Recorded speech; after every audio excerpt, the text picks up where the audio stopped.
Nation across India after a violent attack on one of India's top universities last week. More than 30 students were badly beaten up inside a hostel.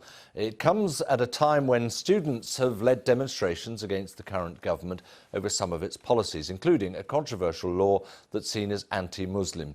Pratiksha Gildyal reports from Delhi. This is the moment when a group of around 100 masked men entered the campus of Delhi's prestigious Jawaharlal Nehru University.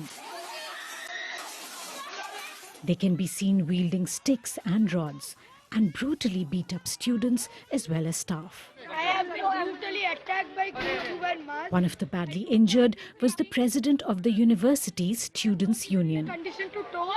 I've been brutally beaten up. I was there. Oishi Ghosh and her supporters blamed the attack on a right-wing students group, seen as ideologically close to the ruling Hindu nationalist government.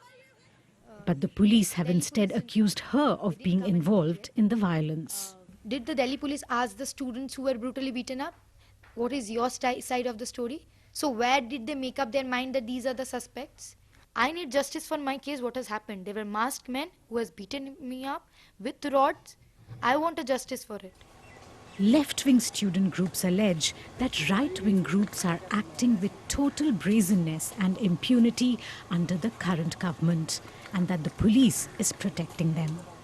The rival right-wing students have a different story. There is unrest only on campuses where the left-wing groups are strong. They don't want peace in the country. They are just playing the victim card for their own propaganda. However, there have been 3 such assaults on campuses in about a month, and come at a time when students and civil society groups have held massive protests over a new controversial citizenship law,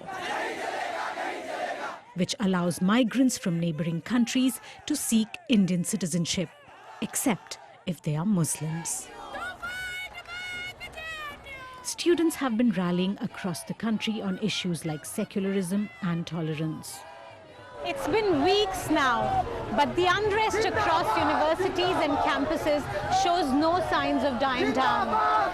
The students here say they will not be intimidated into silence and that they will continue their resistance.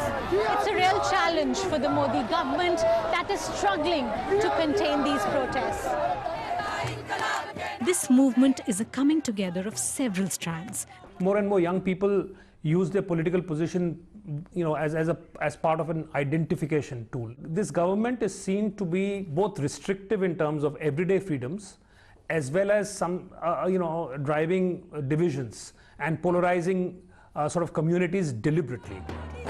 Critics say that the divide among religious communities has sharply grown after the Hindu nationalist BJP government, led by Narendra Modi, came to power about 6 years ago. Mr. Modi still remains popular across the country, but this student movement seems to be the biggest challenge to his authority so far. Pratiksha Gildyal, BBC News, Delhi.